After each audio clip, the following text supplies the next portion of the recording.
Good evening, brother. Good evening. Okay. Audio கேக்குதா எல்லாருக்கும்? Audio, video எல்லாம் கிளியரா இருக்கா?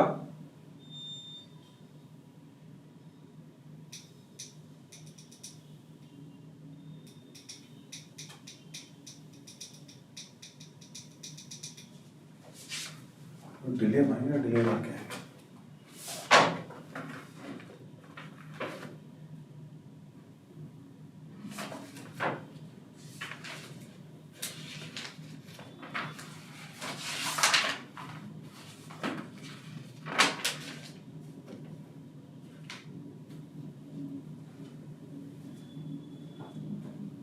வீடியோ தெரியுதா? வீடியோ பிளாங்கா இருக்கு.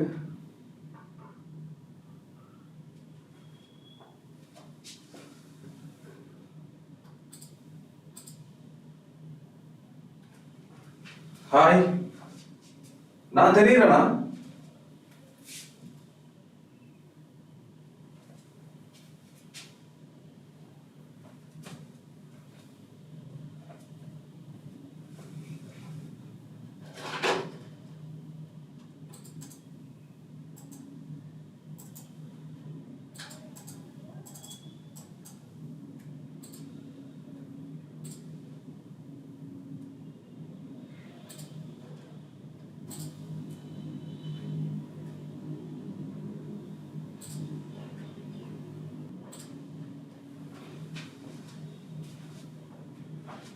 இப்போ நான் தெரியறேனா?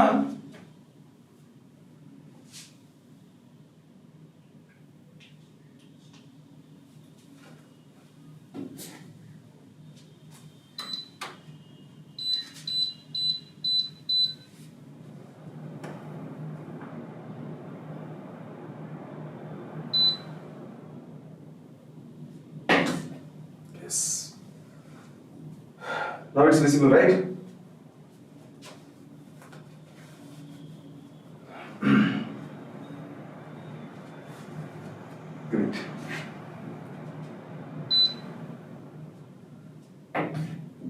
நேத்து லெக்சர் பாத்தீங்க இல்லையா? ஏதாவது டவுட் இருந்தா கேளுங்க, நான் சொல்றேன். அதுக்கப்புறம் we'll start topic.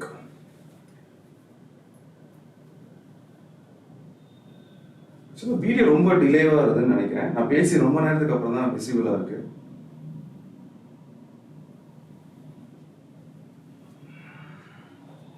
Rohit, lecture 1 பார்க்காம லெக்சர் 2 பார்த்தா புரியுமா சார்? நோ, ஆக்சுவலா லெக்சர் 1 நீங்க பார்க்கலனா லெக்சர் 2 கொஞ்சம் டிஃபிகல்ட்டா தான் இருக்கும்.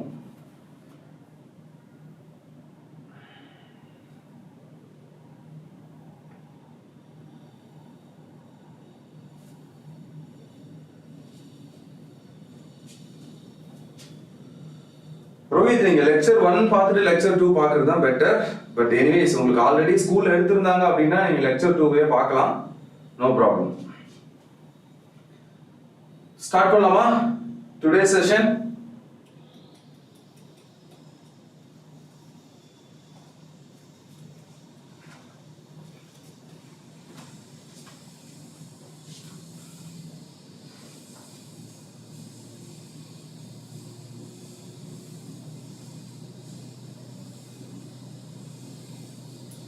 யா, ஓகே ஓகே, நோ இஷ்யூ. இது பார்க்கலாம்.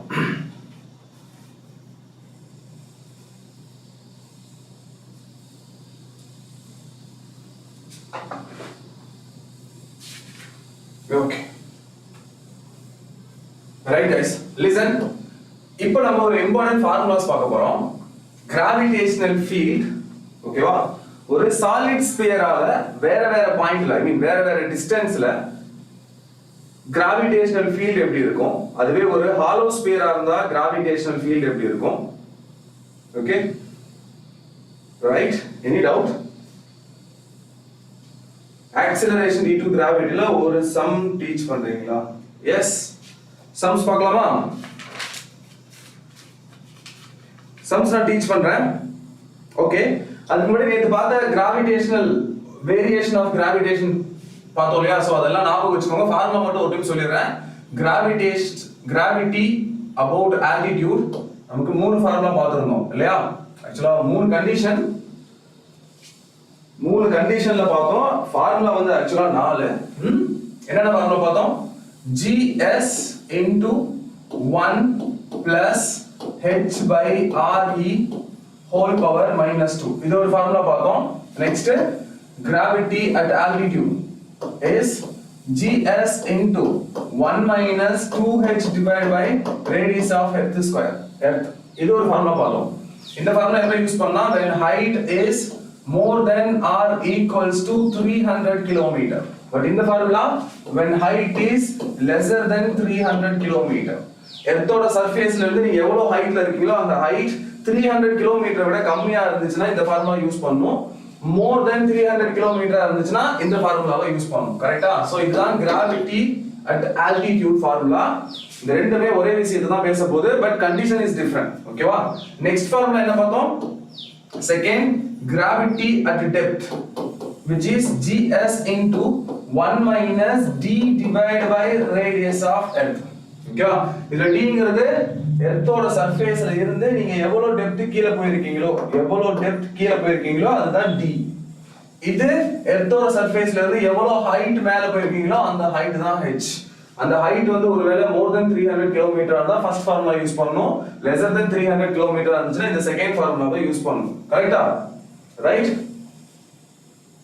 S next third formula gravity due to latitude latitudeனா எர்த் ரொட்டேட் ஆகுறதுனால gravity ஒவ்வொரு பாயிண்ட்லயும் சேஞ்ச் ஆகுமா அப்படினா yes due to own rotation of earth the gravity will change for every places okay so அதோட formula என்னன்னா gravity at surface minus omega square sir omega னா என்ன omega ங்கிறது angular frequency of earth angular frequency னா என்னப்பா ஒரு ரெவல்யூஷனை complete பண்ண எடுக்கிற டைம் 2 pi by t அப்படிங்கறது angular frequency okay angular frequency னா 2 pi by time period இப்போ எர்த்துக்கு டைம் பீரியட் என்ன எர்த் ஒரு டைம் ரொட்டேட் ஆகிறதுக்கு எவ்வளவு டைம் எடுக்கும் சொல்லுங்க எர்த் ஒரு ரொட்டேஷனை கம்ப்ளீட் பண்ண எவ்வளவு டைம் எடுக்கும் time period of earth is what come on சொல்லுங்க எர்த்தோட டைம் பீரியட் இஸ் 24 ஹவர் இல்லையா சோ 24 ஹவர்னா நம்ம என்ன பண்ணுவோம் 24 ஹவர் ஒவ்வொரு ஹவருக்கும் 60 மினிட்ஸ் இருக்கு ஒவ்வொரு மினிட்ஸ்லயும் 60 செகண்ட்ஸ் இருக்கு so 2 pi divided by 24 into 3600 radian per second அப்படிங்கிறது எர்த்தோட angular frequency இப்போ இந்த ஃபார்முலா ஒமேகாக்கு நீங்க இத தான் யூஸ் பண்ணனும் 2 pi by 24 into 3600 தான் யூஸ் பண்ணனும் அதுதான் ஒமேகா கரெக்ட்டா so actual formula for latitude is gs minus omega square into radius of earth into cos square theta இது எர்த்தோட ரெவல்யூஷனால எர்த் ரொட்டேட் ஆகுறதுனால எர்த்தோட சர்ஃபேஸ்ல ஒவ்வொரு பாயிண்ட்லயும் கிராவிட்டி எப்படி சேஞ்ச் ஆகுதுன்னு சொல்ற ஃபார்முலா இது ஓகே இதுல தீட்டா யாருன்னா எர்த்தோட ஈக்குவேட்டர்ல இருந்து நீங்க இப்போ ஒருவேளை இந்த பாயிண்ட்ல இருக்கீங்கன்னு வெச்சுக்கலாம் இந்த பாயிண்ட எர்த்தோட சென்டரோட கனெக்ட் பண்ணா இது ஒரு தீட்டா கிரியேட் பண்ணும் இல்லையா from equator அந்த தீட்டாவை தான் நம்ம இங்க யூஸ் பண்ணனும் இப்போ எர்த்ல இப்போ இதுதான் சென்னைன்னு வெச்சுக்கோங்களேன் இப்போ இந்த சென்னை ஈக்குவேட்டர்ல இருந்து இப்போ இது ஈக்குவேட்டர் இது சென்னை ஈக்குவேட்டர்ல இருந்து சென்னை எவ்வளவு ஆங்கிள்ல இருக்குன்னு சொல்லுவாங்க ஓகேங்களா சோ அந்த மாதிரி ஒவ்வொரு பிளேஸ்க்கும் ஒவ்வொரு லாட்டிட்யூட் இருக்கு அந்த லாட்டிட்யூடோட வேல்யூவை நீங்க சப்ஸ்டிட்யூட் பண்ணனும் அந்த வேல்யூவோட cos square into re is nothing but radius of earth எவ்வளோ 6400 கிலோமீட்டர் ஓகேங்களா சோ அந்த வேல்யூவை இங்க சப்ஸ்டிட்யூட் பண்ண வேண்டியது இருக்கும் அதுக்கு அப்புறம் omega is nothing but 2 pi by 24 into 3600 radian per second அதுதான் ஒமேகாவோட வேல்யூ சோ gs ங்கிறது நமக்கு ஆல்ரெடி தெரியும் which is 10 meter per second square கரெக்ட்டா இதுதான் acceleration on earth surface above earth surface below earth surface even earth surface ல கூட ஒவ்வொரு பாயிண்ட்லயும் change ஆகுற கிராவிட்டியை இந்த ஃபார்முலாஸ் வச்சு தான் சால்வ் பண்ணனும் ஓகே சோ இந்த ஃபார்முலா ரொம்ப இம்பார்ட்டன்ட் ஞாபகம் வச்சுக்கோங்க இப்போ இதுக்கு ரெலெவன்ட்டா சில क्वेश्चंस பார்க்கலாம் ஓகேவா listen The first question is, question note பண்ணிக்கோங்க நீங்க, அதான் உங்களுக்கு better. Find the acceleration due to gravity. Find acceleration due to gravity in a mine. In a mine, ஒரு mineல கேக்குறாங்க. Okay. Depth of 640 kilometer. அந்த மைனோட டெப்த் எவ்வளவு இருக்குன்னா 640 கிலோமீட்டர் டெப்த்ல இருக்கு. If the value at the surface is 10 meter per second square, அது நமக்கு already தெரியும். Gravity on earth surface 10 ன்னு எடுத்துக்கோங்க. எர்த்தோட டெப்த்ல ஒரு மைனுக்குள்ள போறீங்க, அதுக்குள்ள 640 கிலோமீட்டர் கீழ போனதுக்கு அப்புறம் ஓகேவா கிராவிட்டி என்ன அப்படின்னு क्वेश्चनல கேக்குறாங்க. ஓகேவா சோ எந்த ஃபார்முலா யூஸ் பண்ணோம்? which formula suits? இதுதான் அந்த மைன். ஓகேவா இந்த மைன்ல இந்த இடத்துல கிராவிட்டி என்னன்னு கேக்குறாங்க. இது எர்த்தோட சர்ஃபேஸ். ஓகே இப்போ எவ்வளவு டெப்த் கீழ போயிருக்கீங்க அப்படினா 640 கிலோமீட்டர் டெப்த் கீழ போயிருக்கீங்க. இப்போ இந்த பாயிண்ட்ல என்ன கிராவிட்டின்னு கேக்குறாங்க. ஃபார்முலா என்ன? Gravity at depth is gs into 1 minus depth divided by radius of earth. Okay gs ங்கிறது gravity on the earth surface which is equals to 10, so 10 use பண்ணிக்கலாம் into 1 minus depth வந்து 640 kilometer, so 640 kilometer divided by radius of earth is 6400 kilometer. Correct? Radius of earth is 6400 kilometer, so 6400 kilometer. Right? Now kilometer will cancel. Okay? Then 640 6400 cancel by 10 times. So answer என்ன? 10 into 1 minus 1 by 10. 1 by 10 னா 0.1 ஆ? 1 minus 0.1 அப்படினா 0.9 ஆ? So 10 into 0.9 which means 9 meter per second square அப்படிங்கிறது தான் இந்த டெப்த்ல இருக்கிற கிராவிட்டியா இருக்கும். Is this clear? Yes. 9 meter per second square is gravity at the depth of 640 kilometer. Okay? Fine. Next question. Find the height over the earth surface. Find the height over the earth surface at which the weight of the body becomes half of its original value. Find height at which the weight of the body half of its original. அப்படினா என்னன்னா எர்த்தோட சர்ஃபேஸ்ல இருக்கும்போது ஒரு ஆப்ஜெக்ட்டோட வெயிட்ங்கிறது m into g தானே, weight is mg, correct?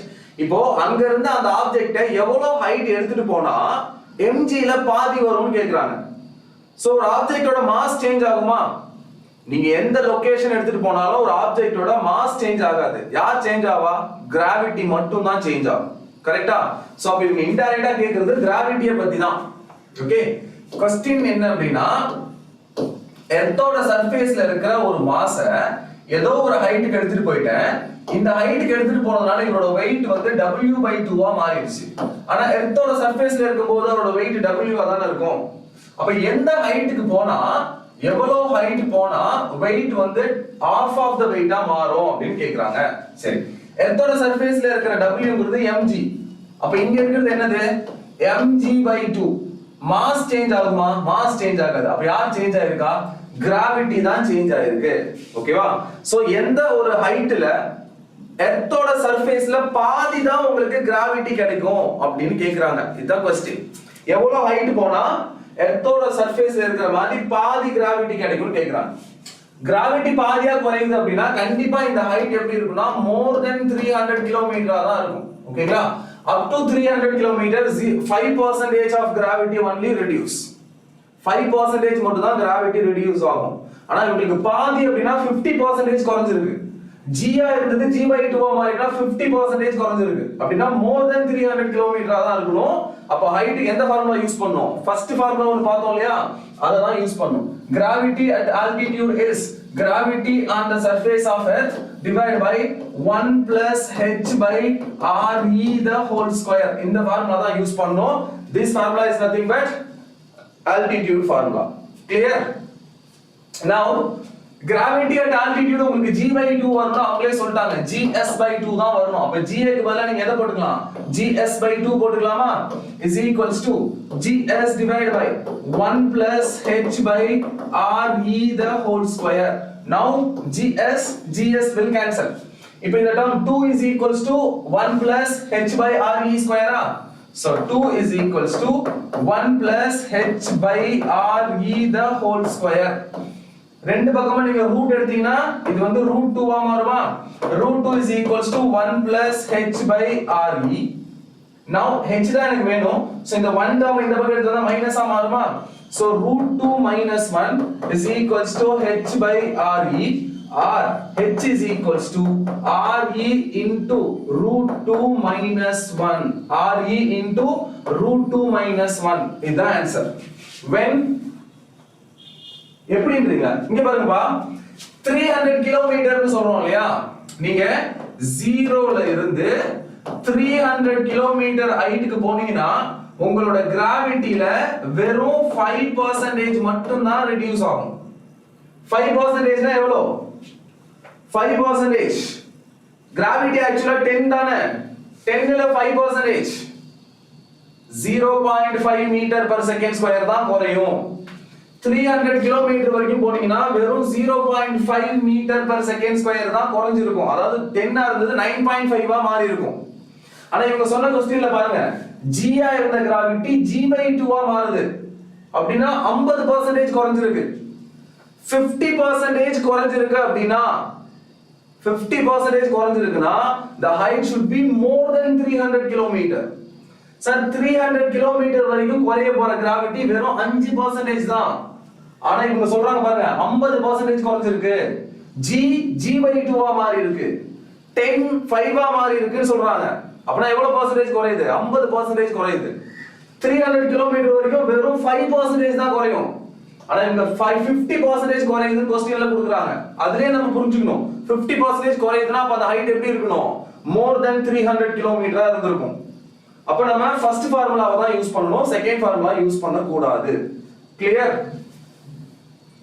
Karthika properties of solids Monday எடுப்போம் properties of solids அது ஒரு lecture போதும்னு நினைக்கிறேன் 3 ஹவர்ஸ்ல ப்ராப்பர்ட்டீஸ் ஆஃப் சாலிட் முடிஞ்சிரும் only one lecture okay thank you so much next போலாமா இது புரிஞ்சுதா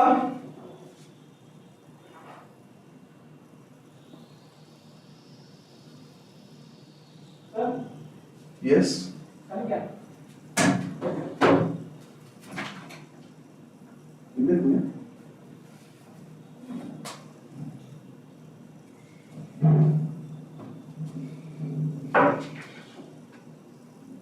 போட்டீங்களா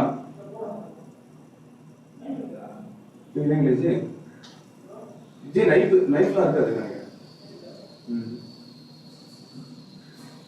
நம்ம ஃபோர்த் இருக்கும் பாருங்க அதை வேணா எடுத்துக்கோம்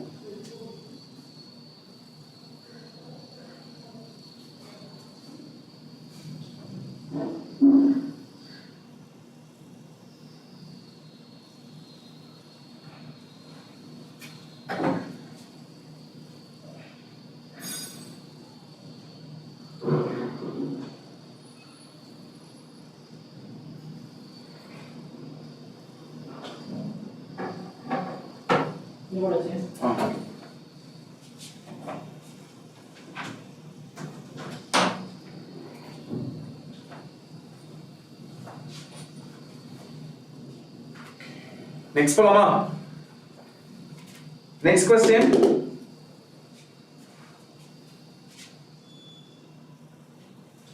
listen next question at what rate should the earth rotate so that the apparent gravity at what rate should the earth rotate so that the apparent gravity at the equator becomes 0 earth எந்த angular velocity ல rotate ஆச்சுனா earth மேல இருக்கிற apparent weight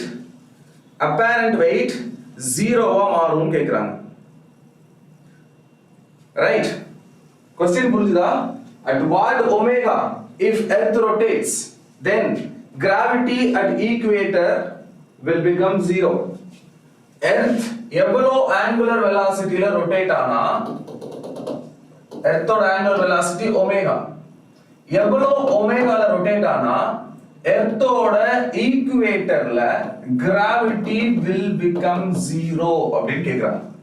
Actually gravity equator ல எதுக்கு equal is omega square, not omega square, gs minus omega square into r into cos square theta, correct? gs minus omega square into radius of earth into cos square theta. இதுதான் earth ஓட rotation நால create ஆகுற gravity. இப்போ equator ல இருக்கும்போது angle is 0, right? So cos 0 it will be 1, cos square will be 1. So gs minus omega square into radius of earth மட்டும் தான் வரும். இதுதான் actually equator ல இருக்க gravity. But question ல என்ன சொல்றாங்க? equator ல இருக்க gravity 0 ஆகணும்னு சொல்றாங்க. அப்ப இந்த term 0 ஆகணும்னு அவங்களே சொல்றாங்க. இது 0 ஆச்சுனா gravity on the surface omega square into radius of earth சேமா இருக்கணும் இல்லையா? அப்போ எனக்கு தேவைப்படுது omega தானா omega square is gravity on the surface divided by radius of earth, or omega is equals to root over gravity on the surface divided by radius of earth. So இந்த value substitute பண்ணீங்கனாலே உங்களுக்கு எக்ஸாக்ட்டா omega என்னன்னு தெரிஞ்சிரும். ஓகேவா? So omega is equals to root over gravity on the earth surface is 10 divided by radius of earth is 6400 kilometer. So 10 to the power 3 use பண்ணிக்கோங்க. இங்க இருக்க term 10 power 5, 10 power 5 மேல போச்சுனா 10 power minus 5, 10 power minus 5 ல ஒரு 10 போனதுக்கு அப்புறம் 10 power minus 4 divided by 64. So இவ்வளோ radian per second ல rotate ஆச்சுனா root over 10 power minus 4 divided by 64 radian per second ல earth rotate ஆச்சுனா அப்போ எர்த்தோட ஈக்குவேட்டர்ல இருக்கவங்க மேல எல்லாம் கிராவிட்டியே ஆக்ட் ஆகாது. எர்த்தோட சர்ஃபேஸ்ல கான்டாக்டே ஆகாம ஃப்ரீயா இருப்பாங்க. ஓகேங்களா? சோ அதான் இந்த क्वेश्चन. கிளியர்? இந்த வேல்யூ சப்ஸ்டிட்யூட் பண்ணீங்கன்னா you will get 84.6 இதோட வேல்யூ. ஓகே? ஒருவேளை டைம் கேக்குறாங்கன்னா என்ன பண்ணனும்னா சரி என்ன ஆங்குலர்ஸ் என்ன டைம் பீரியட்ல ரொட்டேட் ஆகணும் அப்படினு கேட்டாங்கன்னா திருப்பி இதே வேல்யூவை root over gs divided by radius of earth இருக்குலையா இத நீங்க 2π/t க்கு ஈக்குவல் பண்ணீங்கன்னா you will get time value. Because இந்த term என்னன்னு தெரிஞ்சிருச்சு நமக்கு root over 10 power minus 4 divided by 64. So இந்த வேல்யூ நீங்க சப்ஸ்டிட்யூட் பண்ணிடுவீங்க into 2π divided by time period. So time period is equals to 2π into root over 64, right, into 10 to the power 4 வருமா? So 2π into ஏனா இங்க மேல டினாமினேட்டர் நியூமரேட்டர்ல இருக்க 10 power 4 கீழ minus 4 கீழ போச்சுனா 10 power plus 4 ஆ மாறிடும்.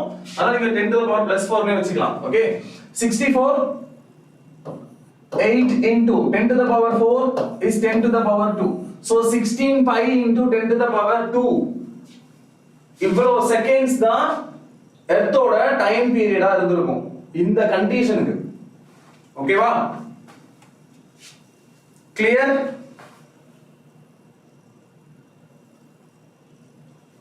வீடியோ டிலேவா இருக்கா? நான் பேசுறது ரெஸ்பான்ஸ் வராம இருக்கேன். Is video is delayed?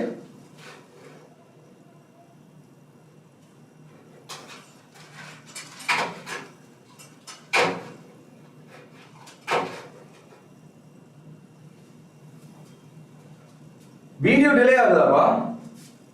நான் பேசுறதுல நான் பேசி ரொம்ப நேரத்துக்கு அப்புறம் தான் உங்களுக்கு வருது விஷயமே.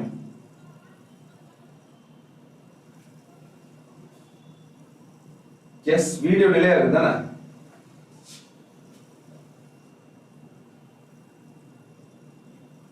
கிளியர்? ரைட்.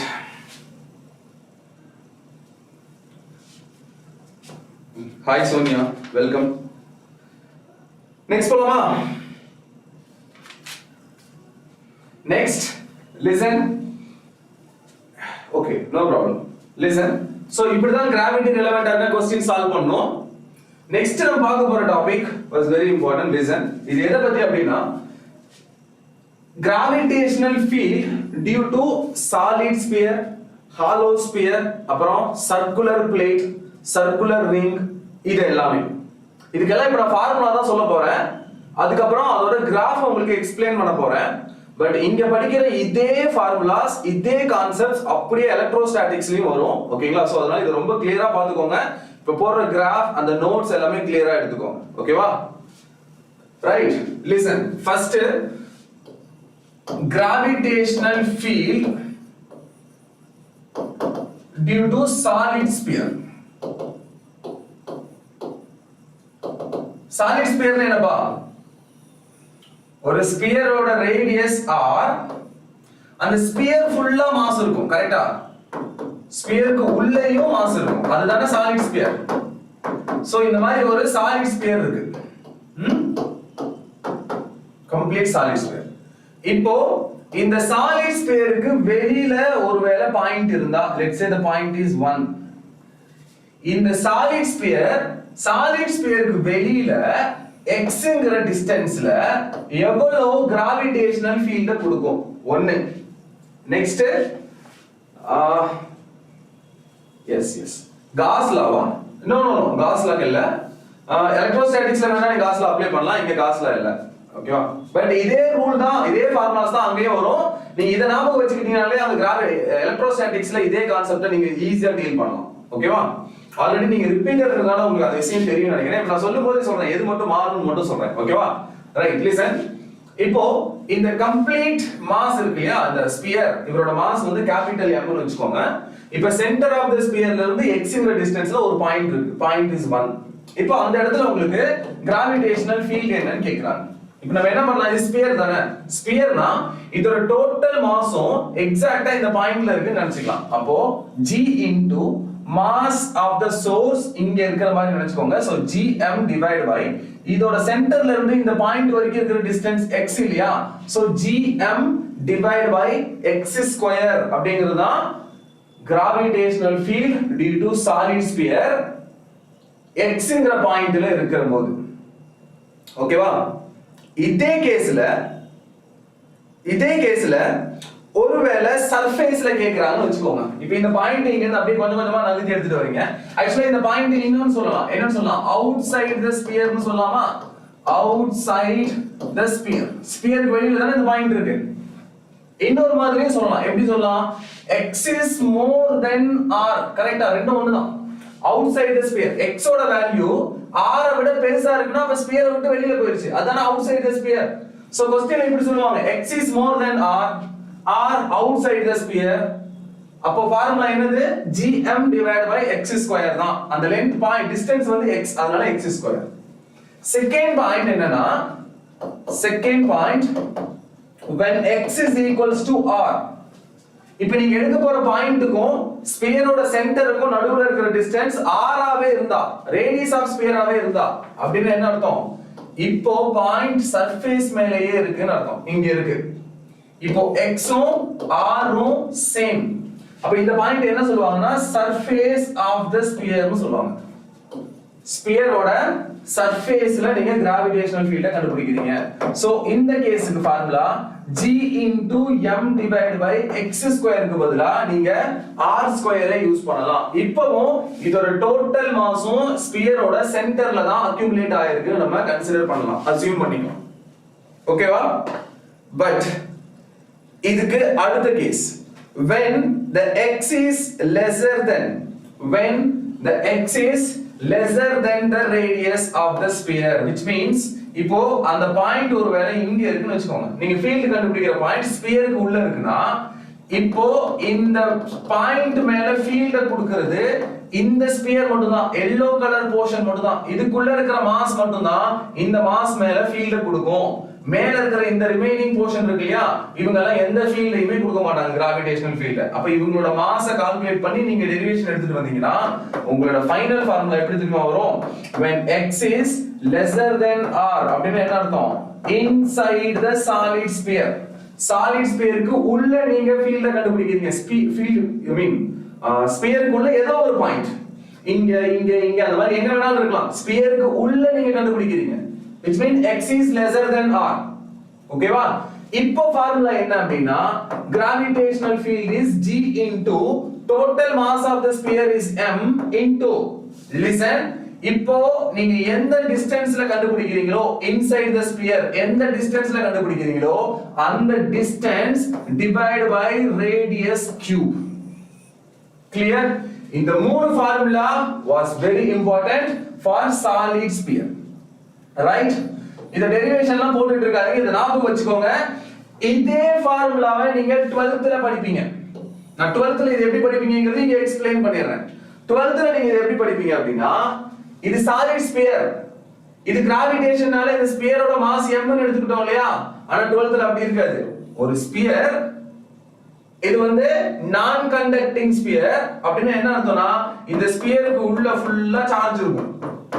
நீங்க 12th ல படிக்க போறது ஓகேவா? ஸ்பியருக்கு உள்ள ஃபுல்லா சார்ஜ் இருக்கும். இதுல இருக்கிற மொத்த சார்ஜ் வந்து q, இதுக்குள்ள இருக்கிற மொத்த சார்ஜ் q. இப்போ இந்த ஸ்பியரோட ரேடியஸ் r. இப்ப ஸ்பியருக்கு வெளியில இந்த பாயிண்ட் அதேதான் outside the sphere. outside the sphere நீங்க எலக்ட்ரிக் ஃபீல்ட கண்டுபிடிக்க சொன்னாங்க அப்படினா கிராவிடேஷனல் ஃபீல்ட்ல கிராவிடேஷனல் கான்ஸ்டன்ட் g வந்துச்சா? எலக்ட்ரோஸ்டாட்டிக்ஸ்ல எலக்ட்ரிக் ஃபீல்டோட கான்ஸ்டன்ட் வரும், அதாவது ப்ரொபோர்ஷனாலிட்டி கான்ஸ்டன்ட் அப்படினு சொல்லுவாங்க. அதோட வேல்யூ 1/4πε0. இங்க கிராவிடேஷனல் ஃபீல்ட் அதனால கிராவிடேஷனல் கான்ஸ்டன்ட், இது எலக்ட்ரோஸ்டாட்டிக்ஸ் அதனால ப்ரொபோர்ஷனாலிட்டி கான்ஸ்டன்ட் வரும். g க்கு பதிலா 1/4πε0 வரும். இங்க கிராவிடேஷனல் ஃபீல்ட கிரியேட் பண்றது மாஸ், அதனால மாஸ் வந்துச்சு. இங்க எலக்ட்ரிக் ஃபீல்ட கிரியேட் பண்றது சார்ஜ், அதனால q வரும். எவ்வளவு சார்ஜ் அந்த ஸ்பியர்ல இருக்கோ அந்த சார்ஜ் q வரும். Next divide by same x ஸ்கொயரா, இங்கேயும் அதே x ஸ்கொயர், ஏனா இந்த டிஸ்டன்ஸ் x ஆ இருக்கும். இது ஃபர்ஸ்ட் ஃபார்முலா. அப்படியே டிட்டோ படிப்பீங்க எலக்ட்ரோஸ்டாட்டிக்ஸ்ல, ஓகேவா? செகண்ட், இப்போ அவுட்சைட் தி ஸ்பியர் கண்டுபிடிச்ச மாதிரி ஒருவேளை சர்ஃபேஸ்ல கண்டுபிடிக்கிறீங்கன்னு வெச்சுக்கலாம். சர்ஃபேஸ்ல எலக்ட்ரிக் ஃபீல்ட் என்னன்னு கேட்டாங்கன்னா சேம். இங்க என்ன formula?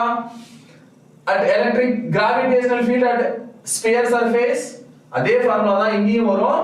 so at surface g into m by r square, g க்கு பதிலா 1/4πε0.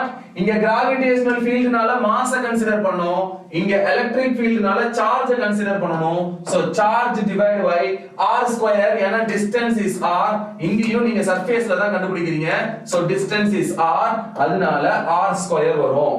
இது electric field on the surface of the solid sphere. ஆனா அந்த சாலிட் ஸ்பியர் சொல்ல மாட்டாங்க, அதுக்கு என்ன பேருனா நான் கண்டக்டிங் ஸ்பியர்னு சொல்லுவாங்க. நான் கண்டக்டிங் ஸ்பியருக்கு தான் உள்ள சார்ஜ் இருக்கும், கண்டக்டிங் ஸ்பியர்னா சர்ஃபேஸ்ல மட்டும் தான் சார்ஜ் இருக்கும். ஓகேவா? Right, listen. நெக்ஸ்ட் தேர்ட் என்னது? Inside the sphere. Inside the sphere gravitational field formula என்ன?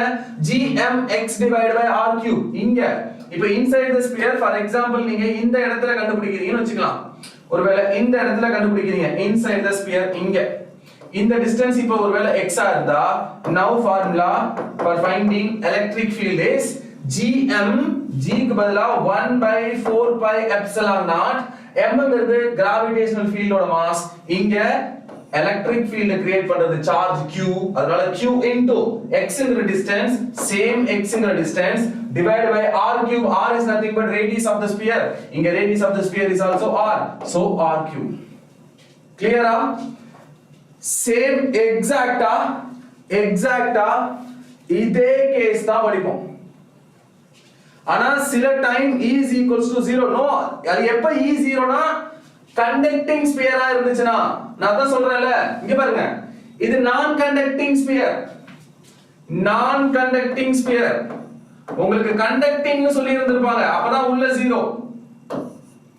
இது நான் கண்டக்டிங் ஸ்பியர்னா கிராவிடேஷன்ல நீங்க சாலிட் ஸ்பியரா படிச்சீங்க இல்லையா, அவரை தான் நான் கண்டக்டிங் ஸ்பியர்னு நினைச்சுக்கணும் கிராவிடேஷன் எலக்ட்ரோஸ்டாட்டிக்ஸ்ல. இங்க ஷெல்லுன்னு படிப்போம். ஷெல்னா ஹாலோ ஸ்பியர் இருக்கு இல்லையா, அது ஷெல்லுன்னு படிப்போம் இல்லையா. கிராவிடேஷன்ல ஷெல், அங்க கண்டக்டிங் ஸ்பியர் தான் அங்க ஷெல்.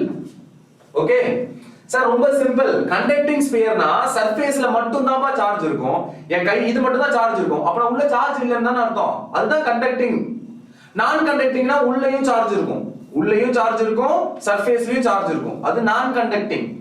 அப்போ ஃபுல் வால்யூமுக்குமே சார்ஜ் இருந்தா ஃபுல் வால்யூமுக்கே மாஸ் இருந்த மாதிரி, சர்ஃபேஸ்ல மட்டும் சார்ஜ் இருந்தா சர்ஃபேஸ்ல மட்டும் மாஸ் இருக்கிற ஷெல் மாதிரி. புரியுதா?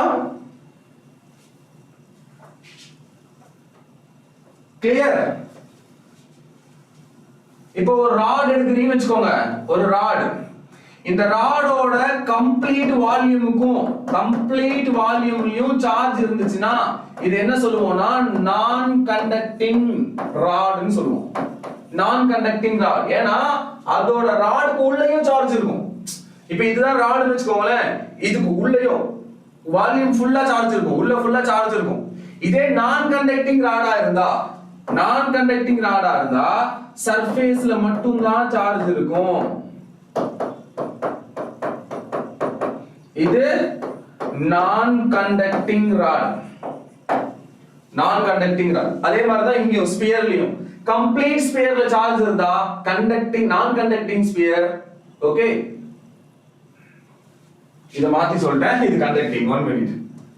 இது கண்டக்டிங்னா சர்ஃபேஸ்ல இருக்கும், நான் கண்டக்டிங்னா வால்யூம் ஃபுல்லா இருக்கும். சேம், நான் கண்டக்டிங்னா வால்யூம் ஃபுல்லா இருக்கும், கண்டக்டிங்னா சர்ஃபேஸ்ல இருக்கும், லைக் ஸ்பியர் மாதிரி.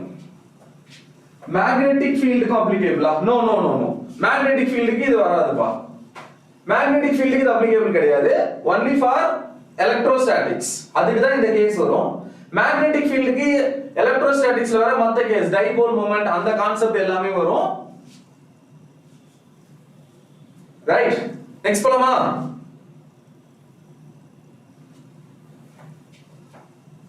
Any doubt?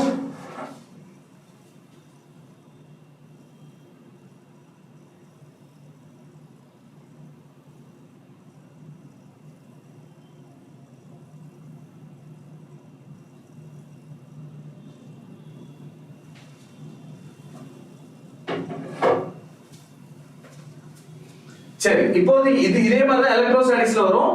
இப்போ நெக்ஸ்ட் பார்க்க போற கேஸ்லயும் எலக்ட்ரோஸ்டாட்டிக்ஸ்ல வர மாதிரி தான் வரும், ஞாபகம் வச்சுக்கோ. பட் இப்போ நம்ம கிராவிடேஷன் தான் பார்க்கறோம். அதனால இப்போ நான் இதுக்கு அப்புறம் கிராவிடேஷனை பத்தி தான் பேசுவேன்.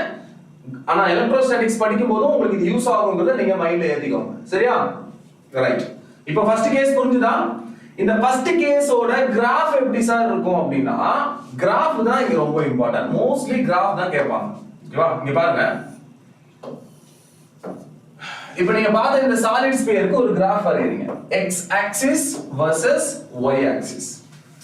இதுல x ஆக்சிஸ்ங்கிறது நான் எதை எடுத்துக்கிறேன்னா ஒரு சாலிட் ஸ்பியர். இந்த சாலிட் ஸ்பியரோட சென்டர்ல இருந்து நல்லா ஞாபகம் வச்சுக்கோ, சாலிட் ஸ்பியரோட சென்டர்ல இருந்து x ஓட வேல்யூ இப்படி போகுது. இப்படி போக போக கிராவிடேஷனல் ஃபீல்ட் என்ன ஆகும் அப்படிங்கறத நான் இப்போ கிராஃபை வச்சு சொல்லணும். y ஆக்சிஸ்ல என்னோட கிராவிடேஷனல் ஃபீல்ட எடுத்துக்கிட்டேன். First x, when x is 0, சென்டர்ல ஸ்டார்ட் பண்றீங்களா? When x is 0 னா என்ன அர்த்தம்? சென்டர் ஆஃப் தி ஸ்பியரா? Centre of the sphere yes எக்ஸாக்ட்டா ரிலேட் ஆகும் மூணு சாப்டருமே. ஒரு சாப்டர் தெளிவா படிச்சீங்க அப்படினாலே மூணு சாப்டர்லயே உங்களால நல்லா ஸ்கோர் பண்ண முடியும். ஓகே, பட் சின்ன டிஃபரன்ஸ் இருக்கு, அதையும் படிச்சாகணும். ஒரு இப்போ எலக்ட்ரோஸ்டாட்டிக்ஸ்க்கும் கிராவிடேஷனுக்கும் வர மெயின் டிஃபரன்ஸ் என்ன அப்படின்னா, கிராவிடேஷன்ல ஃபோர்ஸ் இஸ் ஆல்வேஸ் அட்ராக்டிவ், ஆனா எலக்ட்ரோஸ்டாட்டிக்ஸ்ல அட்ராக்டிவும் ரிப்பல்சிவும் வருது இல்லையா? சோ அங்க ரிப்பல்சிவ் கேரக்டர் வரதுனால தான் அங்க டைபோல் மொமெண்ட்னு ஒரு கேரக்டர் வரும். ரெண்டு ஆப்போசிட் நேச்சர் இருக்க சார்ஜஸ் வச்சிருந்தீங்கன்னா டைபோலா ஆக்ட் ஆகும். ஆனா கிராவிடேஷன்ல டைபோல்ங்கிற ஒரு கேரக்டர் கிடையாது. இங்க டைபோல் இல்லாததுனால மாஸ் மேல டார்க் கிரியேட் ஆகாது. ஒரு இந்த ரெண்டு மாஸ் எடுத்துட்டு போய் ஒரு கிராவிடேஷனல் ஃபீல்டுக்குள்ள வச்சீங்கன்னா ரெண்டு பேரும் ரொட்டேட்லாம் ஆக மாட்டாங்க. ஆனா அங்க டைபோல் கேரக்டர் வந்ததுனால ஒரு யூனிஃபார்ம் எலக்ட்ரிக் ஃபீல்ட்ல ரெண்டு சார்ஜை கொண்டு போய் வச்சீங்க அப்படின்னா அவங்க ரொட்டேட் ஆவாங்க. சோ ரொட்டேட் ஆகுறதுனால டார்க் கிரியேட் ஆகும், வொர்க் டன் கண்டுபிடிக்கலாம், பொட்டன்ஷியல் எனர்ஜி கண்டுபிடிக்கலாம். அப்புறம் அந்த டைபோலால கிரியேட் ஆகுற ஃபீல்டு, டைபோலால கிரியேட் ஆகுற பொட்டன்ஷியல், இது எல்லாமே ஃபார்முலா படிச்சிருப்பீங்க. At axial point, at equatorial point, at any point between axial and equatorial, அந்த கான்செப்ட்ஸ்லாம் அங்க ஏன் எக்ஸ்ட்ரா வந்துச்சு அப்படின்னா அதுக்கு காரணம் எலக்ட்ரோஸ்டாட்டிக்ஸ்ல அட்ராக்டிவ் ஃபோர்ஸும் இருக்கு, ரிப்பல்சிவ் ஃபோர்ஸும் இருக்கு. இது ரெண்டுமே இருக்கிறதுனால உங்களுக்கு எலக்ட்ரோஸ்டாட்டிக்ஸ்லயும் மேக்னடிசம்லயும் டைபோல்ங்கிற கான்செப்ட் எக்ஸ்ட்ரா வரும். ஆனா கிராவிடேஷன்ல டைபோல்ங்கிற கான்செப்ட் கிடையாது. ஏன்னா டைபோல் இல்ல, அதனால தான் உங்களுக்கு அதுக்கப்புறம் வர கான்செப்ட் இங்க கிராவிடேஷன்ல இருக்காது. ஓகேவா? சோ அந்த மாதிரி சின்ன டிஃபரன்ஸ் உங்களுக்கு அது புரிஞ்சுக்கிட்டீங்க அப்படின்னா இந்த மூணு சாப்டரை ஒரே ஒரு ஷீட்ல அழகா எழுதி இதுல இது டிஃபரண்ட், இதுல இது டிஃபரண்ட். இங்க இவங்க எல்லாம் சேம் ஃபார்முலா, இங்க இந்த மெத்தட் யூஸ் பண்றோம், இதே மெத்தட் தான் இவங்க யூஸ் பண்றோம். அது எல்லாமே இப்ப நேத்து பார்த்தோம் இல்லையா, சூப்பர் பொசிஷன். அந்த சூப்பர் பொசிஷன் கான்செப்ட்ங்கிறது 3 பேருக்குமே காமன். ஃபீல்ட் கண்டுபிடிக்கிறது 3 பேருக்குமே காமன். பொட்டன்ஷியல் 3 பேருக்குமே காமன். பொட்டன்ஷியல் எனர்ஜி 3 பேருக்குமே காமன். எக்ஸ்ட்ரா 2 பாயிண்ட் வரப்போகுது அப்படின்னா அது மேக்னெட்டிசம்லயும் எலக்ட்ரோஸ்டாட்டிக்ஸ்லயும் டைபோலால வர விஷயம் மட்டும் தான் எக்ஸ்ட்ரா. அதே மாதிரி கிராவிடேஷன்ல என்ன பாயிண்ட் எக்ஸ்ட்ரா வருது அப்படின்னா சர்க்குலைட்ங்கிற ஒரு பாயிண்ட் எக்ஸ்ட்ரா வருது. ஏன்னா கிராவிடேஷன்ங்கிறது பிளானெட்டுக்கு நடுவுல, ஏன்னா பிளானெட்டும் மாஸ் தானே, மாஸுக்கு நடுவுல இருக்கிறது. அதனால பிளானெட்ல இருந்து நீங்க ஒரு ஆப்ஜெக்ட் மேல ப்ரொஜெக்ட் பண்றதுனால வர்றது. அங்க ஒரு ஸ்பியர்ல இருந்து ஒரு சார்ஜை ப்ரொஜெக்ட் பண்ணீங்கன்னா சர்க்குலைட் மாதிரி அதையும் ஒரு சார்ஜை ப்ரொஜெக்ட் பண்ணீங்கன்னா இங்க சர்க்குலைட்ல படிக்கிற எல்லா கான்செப்டும் அங்கேயும் வந்திருக்கும். பட் நம்ம அப்படி ப்ரொஜெக்ட் பண்றதுலாம் இல்ல இல்லையா, அதனால எலக்ட்ரோஸ்டாட்டிக்ஸ்லயோ மேக்னெட்டிசம்லயோ ஒரு மாஸை ப்ரொஜெக்ட் பண்ற மாதிரி சர்க்குலைட் மாதிரி எல்லாம் வர மாட்டேங்குது. ஓகேவா?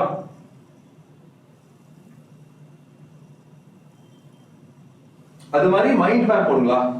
எஸ் எஸ், அதை நான் பண்றேன்ப்பா. ஆனா என்ன, அந்த 2 சாப்டர் எடுத்ததுக்கு அப்புறம் தான் உங்களுக்கு அது பண்ண முடியும் இல்லையா, அதனால தான் நான் வெயிட் பண்ணிட்டு இருக்கேன்.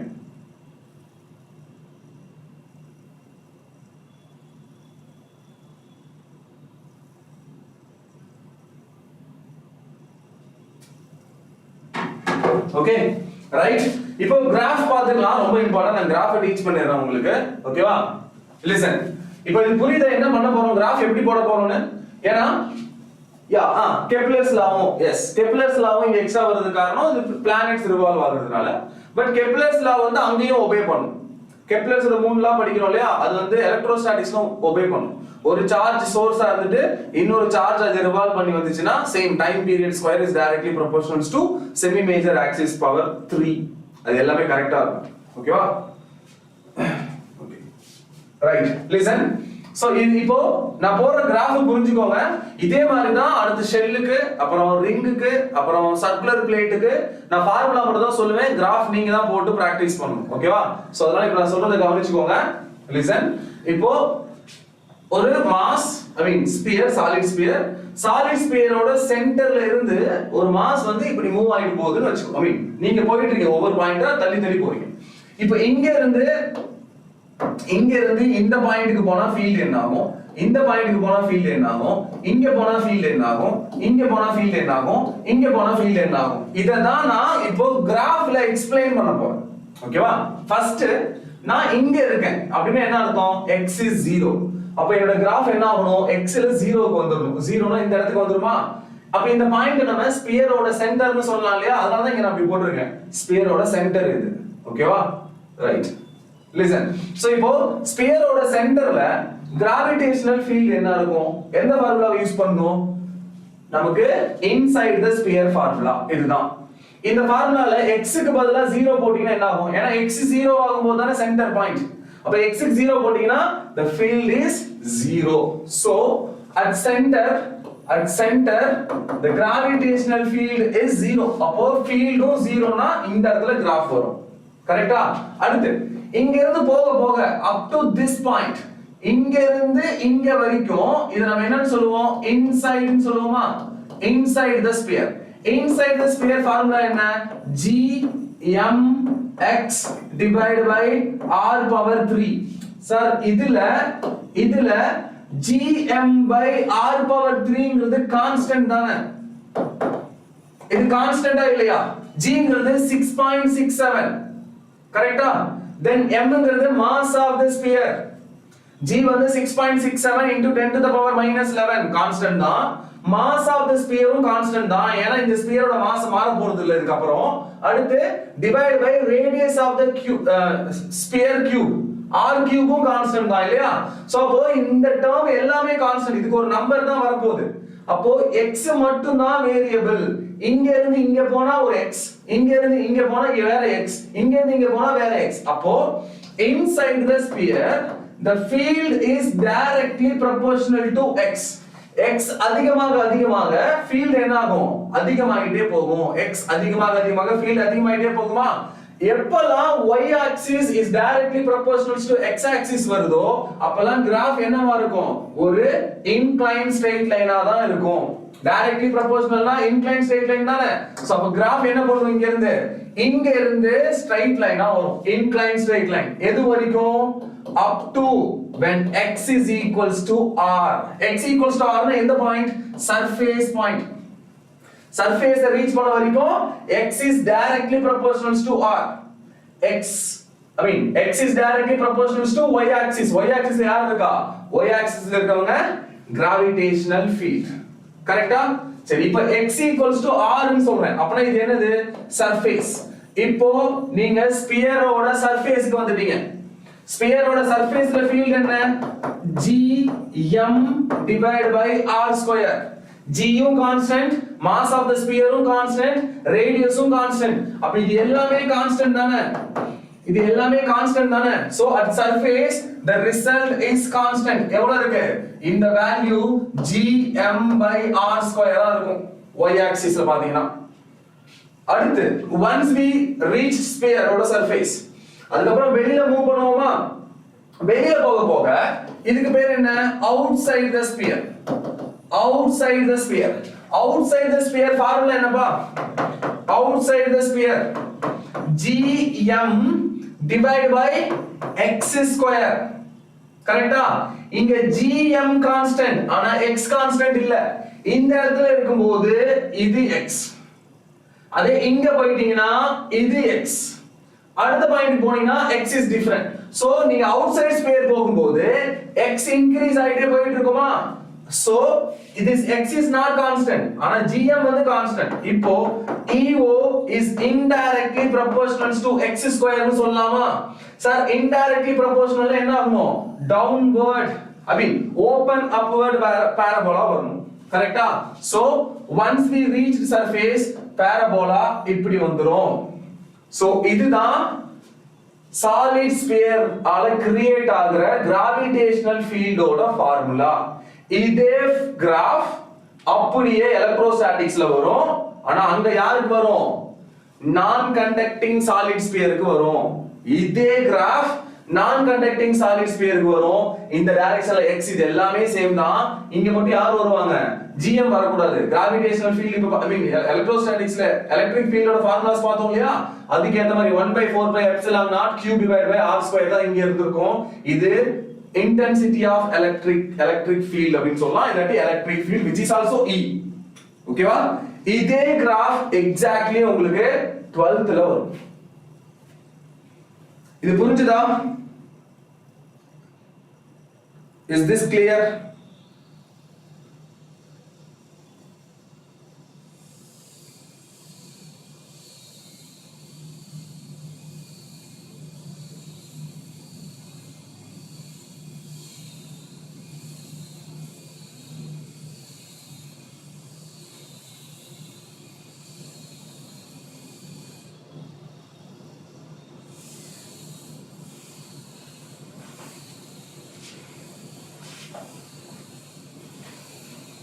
Next போலாமா